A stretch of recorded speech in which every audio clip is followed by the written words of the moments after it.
Hello, आप सब कैसे हो? आपका स्वागत है मेरे यूट्यूब चैनल पर। अगर आपने अभी तक मेरा चैनल सब्सक्राइब नहीं किया है तो कर लीजिए। मैं ऐसी वीडियो लाता रहता हूँ।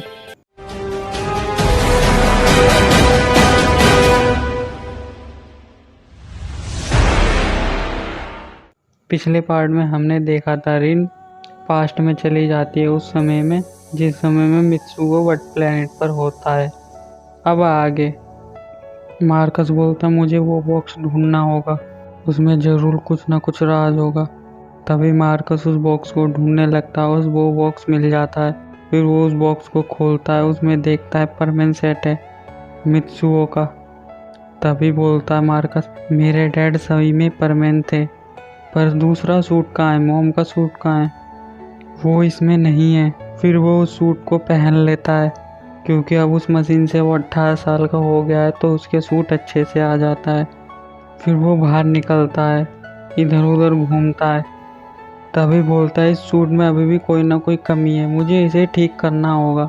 फिर वो सूट को ठीक करने के लिए अपनी लैब में आता है। वो सूट को काफ़ी अपग्रेड बना लेता है। फिर तभी सीन चेंज होता है, रिन वहाँ पे आ जाती है और मार्कस से बोलती है तुम्हें पता है मैं आज किससे मिली थी? तभी मार्कस बोलता है मुझे कैसे पता होगी, वो तो तुम्हें पता होगी, तुम किससे मिली? तभी रिन बोलती है एक परमेन था, मैं उससे मिली थी, उसने मेरी मदद करी। तभी वो एक और सूट बनाता है और वो बोलता है ये देखो मेरे डैड का सूट है। तभी रिन को याद आता है, वो बोलती है मेरे को ये सूट कहीं देखा सा लग रहा है। तभी मार्कस बोलता है तुमने कहाँ देखा इस सूट को? तभी रिन बोलती है मैं अभी यहाँ गई थी, मैंने वहीं पे इस सूट को देखा था, जिसने मेरी मदद करी थी उसने पहन रखा था ये सूट। तभी मार्कस समझ जाता है वो आज मेरे डैड से मिली थी। तभी रिन से बोलता है रिन तुम्हें पता है आज तुम किससे मिली थी? वो मेरे डैड थे। तभी रिन बोलती है क्या सच में वो तुम्हारे डैड थे? तभी मार्कस बोलता है हाँ वो मेरे डैड हैं। तभी रिन से मार्कस बोलता है मुझे ले चलो वहाँ पे। फिर उसे याद आता अरे नहीं मशीन ख़राब है। फिर वो उसको सूट देता है, उसने उसके लिए भी एक सूट बनाया है। फिर वो रिन से बोलता है रिन ये लो, इसे पहन के जाओ मेरे डैड के पास। तभी रिन वापस पास्ट में जाती है और मित्सुओ से मिलती है और वो उससे काफ़ी देर तक बात करती है और वो मित्सुओ की काफ़ी अच्छी दोस्त बन जाती है। वो मित्सुओ से पूछती है क्या तुम मुझे अपनी लाइफ के बारे में कुछ बता सकते हो? तभी परमैन अपने और सुमीरे के बारे में उसको बताता है। तभी उसे रिन बोलती क्या तुम मुझे उसकी फ़ोटो दिखा सकते हो? तभी वो उसकी फ़ोटो दिखाता है। तभी वो रिन को सुमीरे की फ़ोटो दिखाता है और बोलती है रिन मन ही मन में कि मार्कस सही कह रहा था, ये तो उसकी मॉम की फ़ोटो है। तभी वो उससे पूछती है अब कहाँ हैं वो? तभी मित्सुओ उससे बोलता है वो अर्थ पे हैं और मैं यहाँ पर हूँ। फिर वो उससे बोलती है मैं जाऊँगी उनके पास। तभी परमैन बोलता है उसके पास जाओ तो उससे मेरे बारे में ज़रूर पूछना। तभी रिन बोलती है ठीक है। वो अर्थ पर आती है और वो सुमीरे से मिलती है और वो वापस आ जाती है फिर पास्ट फ्यूचर में मार्कस के पास और मार्कस से बोलती है मार्कस मैं आज तुम्हारी मॉम से भी मिली मैं। तभी मार्कस बोलता है सही में तुम मेरी मॉम से भी मिली थी? तभी रिन बोलती है हाँ मैं तुम्हारी मॉम से भी मिली थी। अभी सीन चेंज होता है, वर्चुअल वर्ल्ड पे आता है। अब सारे परमैन उसके कब्जे में है सतोशी के। तो बर्डमैन बोलते हैं परमैन नंबर 6 को कांटेक्ट करना होगा तो वो ही हमें आके बचा सकता है। तभी वो हल्के से उसको अपना बैज दबाता है। फिर परमैन नंबर 6 वो बुलाता है।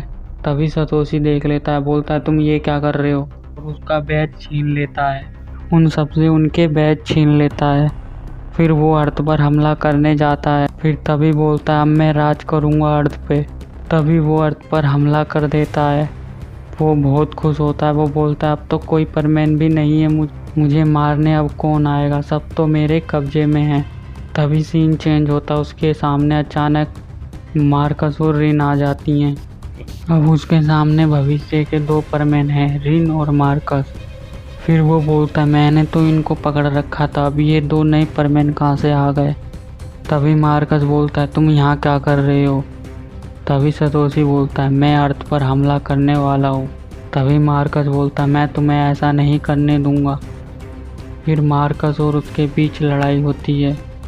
फिर सीन चेंज होता है, वर्चुअल वर्ल्ड पे आता है, सुमीरे पे।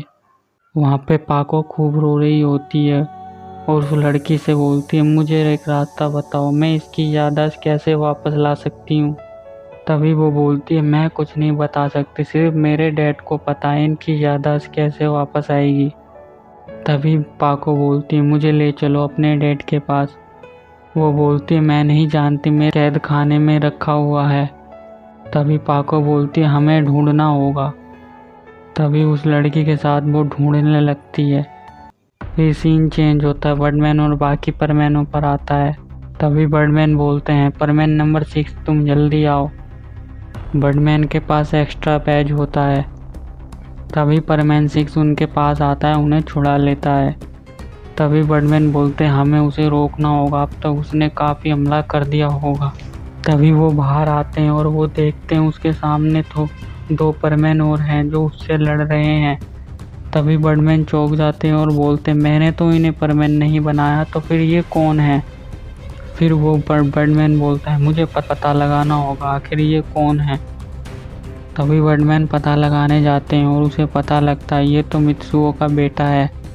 फिर सीन चेंज होता है, सुमीरे पे आता है, वो उस तहखाने में पहुंच जाते हैं और वहाँ पे उस लड़की के डैड होते हैं जो वर्चुअल वर्ल्ड का किंग होता है। फिर वो उसके पास जाते हैं, फिर वो धीरे धीरे उसकी तरफ बढ़ते हैं उसको छुड़ाने के लिए, पर उसके सामने उनकी सेना आ जाती है सतोशी की। तभी वो बोलते हैं रुको तुम कहाँ जा रहे हो। तभी वो लड़की बोलती है मैं अपने डैड के पास जा रही हूँ। तभी बोलता है महारानी मुझे माफ़ करना, हम आपको आपके डैड से नहीं मिलने दे सकते। तभी वो बोलती है ऐसा क्यों, मुझे क्यों नहीं मिलने दे सकते। फिर तभी वो सेनापति बोलता है हमारे नए महाराज का ऑर्डर है कि महाराज से कोई ना मिले। तभी वो वहाँ से चले जाती हैं और पाको और वो लड़की बोलती है हमें दूसरा रास्ता ढूंढना होगा। फिर वो लड़की बोलती है हाँ मुझे एक रास्ता और पता है, हम वहाँ से तहखाने की तरफ जा सकते हैं। तभी वो पाको बोलती है उसे कहाँ है, मुझे ले चलो।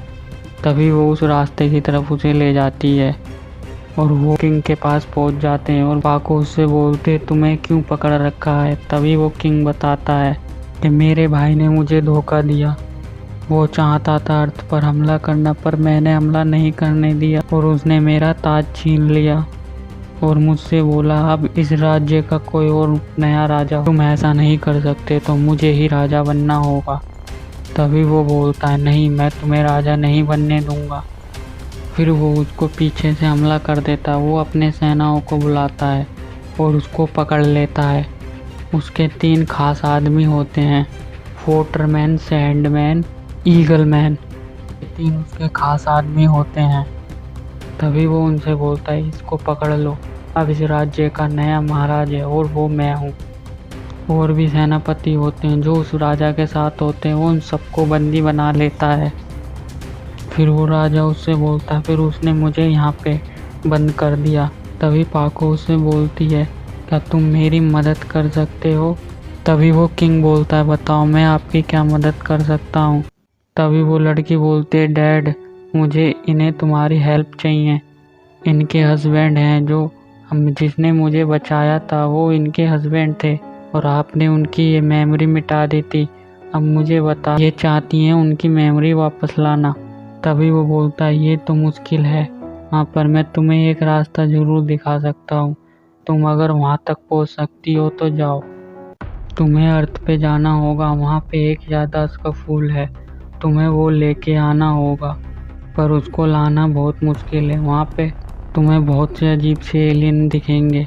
तभी पाको बोलती है मैं अपने पति को बचाने के लिए कुछ भी कर सकती हूँ। तभी वो उससे बोलता है पहले तुम्हें जाकर ड्रैगन को हराना होगा, उसके तुम्हें पर लेने होंगे, अगर तुम वो पर हासिल कर लेती हो तो फिर तुम आसानी से उस जगह पे जा सकती हो। तभी वो बोलती है ठीक है मैं हासिल कर लूँगी। तभी वो राजा बोलता है ठीक है अब तुम जाओ, बाकी हम यहाँ पे हम संभाल लेंगे। तभी पाको वहाँ से निकल जाती है और वो उस फूल को ढूंढने निकलती है। आई होप दोस्तों आपको ये स्टोरी पसंद आई होगी, अगर पसंद आई है तो लाइक करना, शेयर करना, कमेंट भी कर देना। अगर अभी तक मेरा चैनल सब्सक्राइब नहीं किया है वो भी कर लेना।